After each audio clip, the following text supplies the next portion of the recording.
Բրազիլիայում պաշտոնից ազատվեց գյուղատնտեսության նախարարության բարձր պաշտոնյա։ Գիտեք ինչ պատճառով։ Խնդալներդ կգա։ Ճեպազրույց էր տվել ու գյուղատնտեսության մասին հարցերը անտեսելով պատասխանել էր միայն քաղաքական հարցերի։ Հայաստանի էկոնոմիկայի նախարար Գևորգ Պապոյանի ոլորտում կատաստրոֆիկ վիճակ է։ Կարկտահարված ու բերք կորցրած գյուղեր, չարտահանվող կոնյակ, սահմանին կուտակված բեռնատարեր։ Ճեպազրույց է տալիս ու խոսում հոգևորականների կուսակրոնությունից։ Իսկ կառավարության նիստում ոչ թե բարձրացնում է իր ոլորտի հարցերը, այլ խոսում է Վարդան Օսկանյանի կնոջ հիմնադրամին տրված մանկապարտեզից։ Ասում է 2000 երեխա չի կարողացել հաճախել մանկապարտեզ, քանի որ եւ այլն։ Ինչ որ բաներ։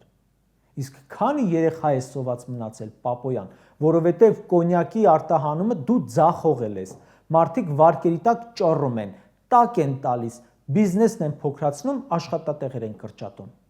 Քանի որ ձեր պարտականությունները բացարձակ չեք կատարում, դրա համար էլ ժամանակ ունեք ամեն ինչով զբաղվելու, մանկապարտեզի հետ հարցերով, քեռակնով, հոգևորականներով։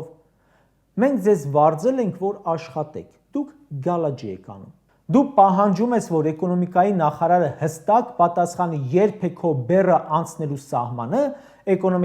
էկոնոմիկայի նախարարն ասում է, կաթողիկոս պատասխանի, երեխա ունես թե չէ։